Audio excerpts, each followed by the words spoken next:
जब से वो नागपुर में आई है, मैं उसे दिखाना चाहती थी कि विराट और पत्रलेखा आपस में कितने खुश हैं और हम सब उनके साथ कितने खुश हैं। अब वो इस घर में आ ही गई है तो उसे नजारा भी देखने देते हैं। वहीनी, आपके ब्रेन, दिमाग, मस्तिष्क में कुछ भयंकर चल रहा है। आज सही का ऐसा मजाक बनेगा कि वो या उसकी बेटी दोबारा इस घर की तरफ मुड़ के भी नहीं देखेंगे। खरच, तो नेक काम में तेरी कैसी, एक तीर में दो शिकार। वैसे वहीनी, मानना पड़ेगा, आप तो एक मंची हुई राजनीतिक नेता बन गई हैं। पर वहीनी, आप सही का मजाक जोकबाज बनाएंगी कैसे?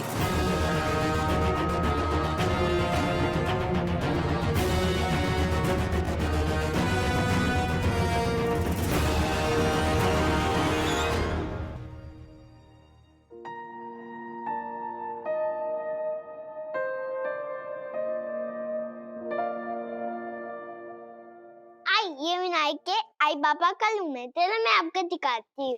सभी, नहीं बेटा, ऐसे दूसरों के कमरे में नहीं जाते ना, बैड मैनर्स। Okay I.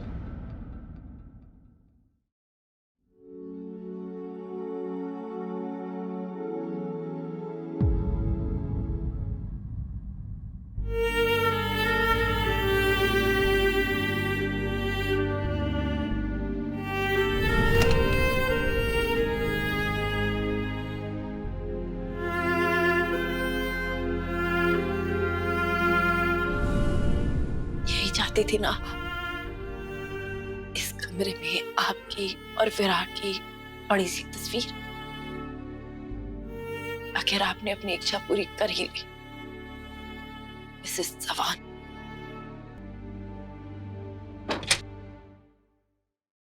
क्यों? यहाँ क्यों खड़ी हो? जब किसी अनजान व्यक्ति को घर में आने दिया जाता है तब उसे अपने हद में ही रहना चाहिए ना। उसे जहाँ खड़ा रहने को कहा जाता है वहीं खड़ा रहना चाहिए, जहाँ बैठने को कहा जाता है वहीं बैठना चाहिए। दूसरों के कमरे में ताका झाकी करना अच्छी बात नहीं होती। ये तमीज तो हर किसी में होती है। अब तुम्हारा यहाँ कोई नहीं है तो फिर यहाँ खड़ी रहकर हमारे इस घर की खुशियों को नजर क्यों लगा रही हो? मुझे मेरी हद और वो हादसा जिसकी वजह से आप मुझे अनजान बता रही हैं, अच्छी तरीके से पता है। और मेरा यहाँ किसी से वास्ता नहीं है, इसलिए मुझे कुछ भी पाने का लालच ही नहीं है। आप चिंता मत कीजिए मैम, इसलिए मेरी नजर लगने का सवाल ही नहीं उठता। मेरी नजर और नियत दोनों ही साफ है। मैं सिर्फ अपनी बच्ची को यहाँ से वापस ले जाने आई हूँ, क्योंकि अब इस घर में सिर्फ एक वही है जो मेरी अपनी है।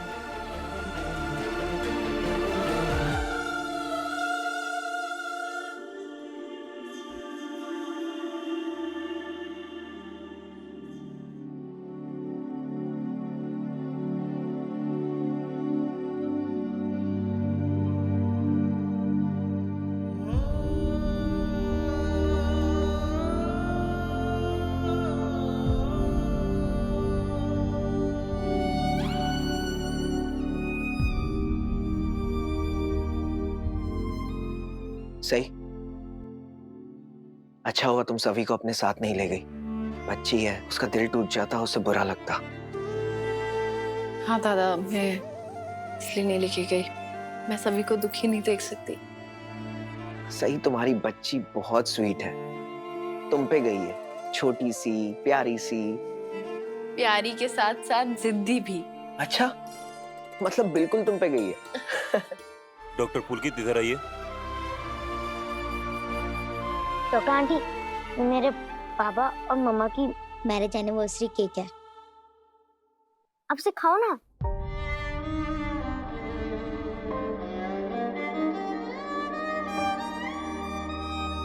हाँ बेटा, जरूर खाऊंगी।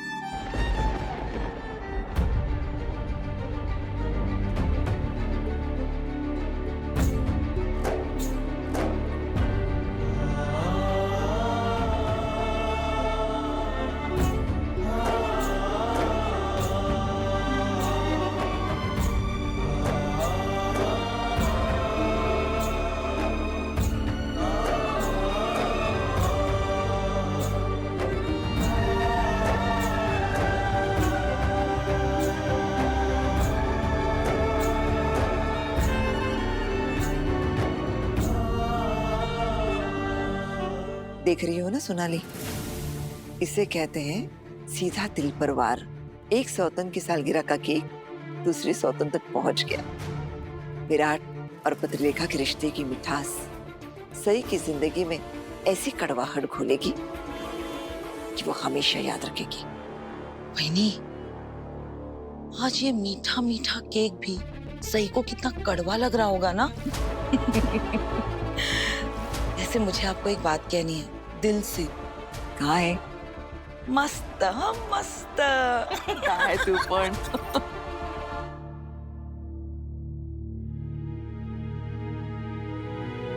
हरिणी, इससे पहले तुम सही से मिली थी, है ना?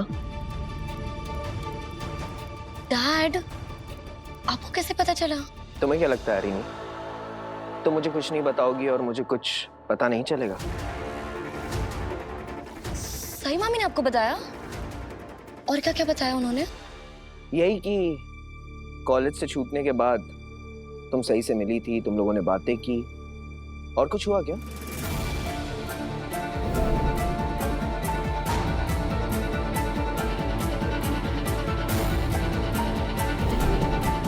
नहीं नहीं, और कुछ भी नहीं हुआ। अच्छा, वैसे मैंने सही से तुम्हारी बहुत शिकायत की। मैंने कहा कि हरिणी वैसे तो बहुत इंटेलिजेंट है, बहुत समझदार है, लेकिन अपने पापा की बात मानती ही नहीं है। लेकिन एक दिन जरूर सुनेगी। ओमी, असू दे, मला पण दे।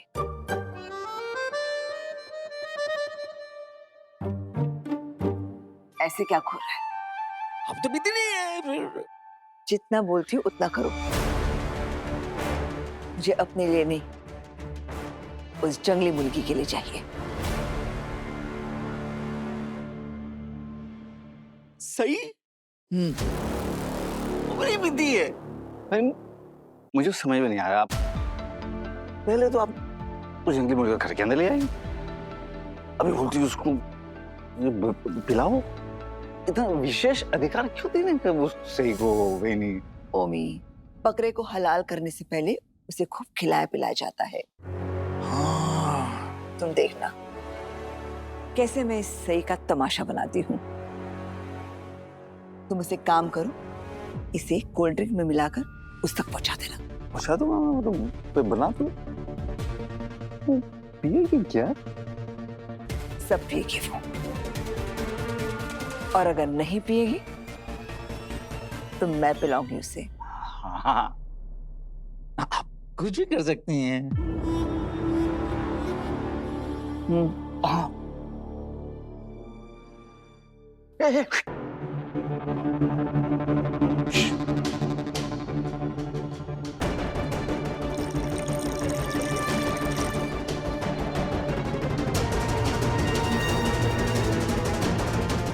जो खड़ी है वो।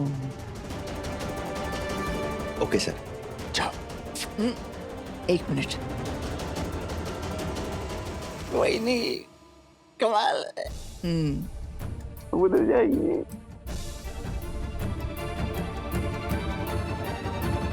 सही केक मैं खा चुकी हूँ, आपके पति भिजवा चुके थे।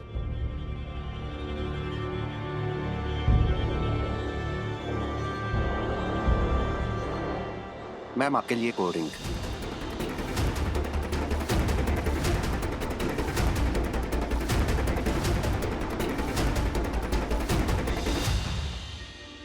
नहीं थैंक यू, मुझे नहीं चाहिए।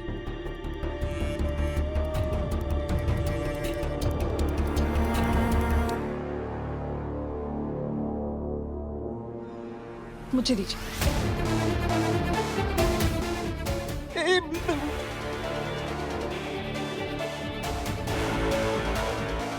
सत्यानाश, पत्रलेखा को भी यही गिलास उठाना था। अब क्या होगा वही?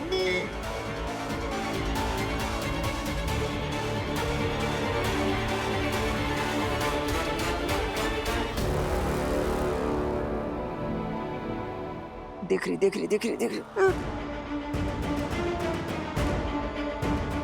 तो बहुत अच्छा मॉकटेल था। क्या था इसमें? कुछ नहीं मैम, बस कोल्ड ड्रिंक था। इन्हें क्या हो गया? अच्छा सही, कुछ तो खा लो। तुम ऐसे खाली हाथ खड़ी हो, मुझे बिल्कुल अच्छा नहीं लग रहा। प्लीज। एक्सक्यूज मी, मैम के लिए स्टार्टर्स लाइए प्लीज। देखिए मुझे भूख नहीं है। अरे ऐसे कैसे भूख नहीं है? लाओ आ करो। मैंने आपसे मामा। कहा ना बाबा आपको बुला रहे हैं। सही में अभी आती हूँ। मीनू, हाँ तुम ना अपनी सही आंटी को ये खिला देना, ठीक है? ओके मम्मा। अभी आती हूँ।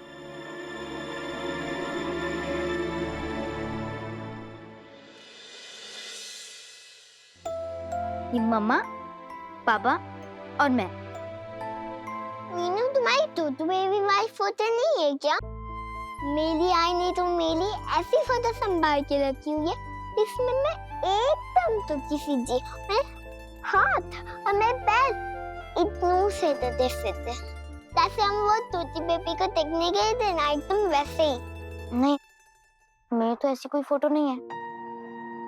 लेकिन क्यों मीनू, तुम्हारे आई बाबा ने टूटू बेबी वाली फोटो नहीं ली क्या? पता नहीं, शायद से तब उनके पास कैमरा नहीं होगा। क्या यार मीनू, ऐसा तो ही ना होता है, सबके फोन में कैमरा होता है। तुम पूरी संगत से पूछना हमारी टूटू बेबी वाली फोटोज कहाँ है? ऐसा भी हो सकता है उन्होंने कहीं संभाल के रखी हो। मुझे नहीं लगता मेरी कोई ऐसी फोटो होगी। अगर होती तो मैंने उसको देखी होती ना। और मैंने सिर्फ यही फोटोज देखी हैं और कोई फोटो नहीं। अरे बाबा, एक बार पूछो तो सही उनसे। ठीक है सवी, मैं बाबा से पूछूंगा मेरी छोटी बेबी वाली फोटोज कहाँ हैं। इधर ही पत्र लिखा, यहाँ ना।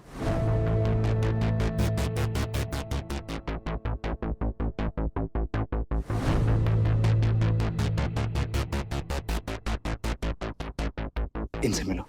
ये है नारंग सर, हमारे नए होम सेक्रेटरी, और ये है मेरी पत्नी पत्रलेखा। नमस्ते। आप दोनों को शादी की सालगिरह बहुत बहुत मुबारक हो।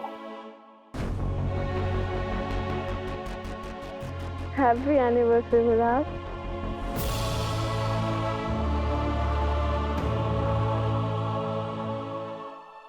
Happy anniversary Patralekha.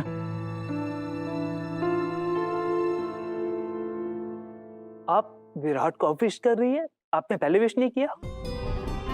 नहीं, वो ये बाकी काम में इतने बिजी थे कि इन्हें याद ही नहीं रहा होगा, इसलिए मैंने फिर से विश कर दिया। ये अपने काम में इतना बिजी रहते हैं, इतना बिजी रहते हैं कि भाई क्या ही पता, इनके दिमाग में कभी कुछ चल रहा होता है तो कभी कुछ। और आपको पता है, इन्होंने आज अपनी एनिवर्सरी का केक भी अकेले ही काट लिया।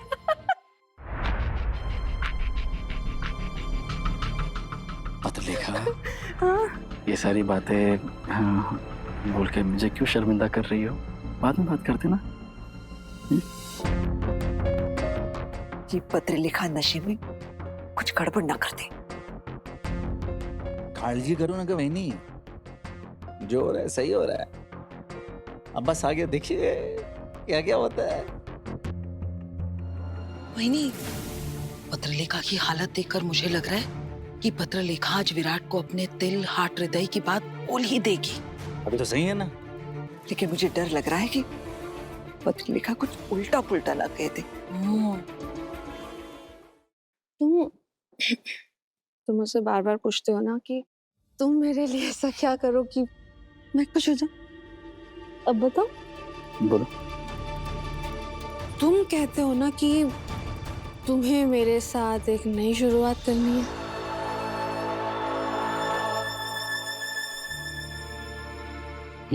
तो ठीक है, हम शुरू से शुरू करते हैं। शुरू से? बिल्कुल पहले की तरह। आज तुम मेरे लिए जेम्बे प्ले करोगे। जेम्बे? जैसे तुमने योगा रिट्रीट में प्ले किया था मेरे लिए।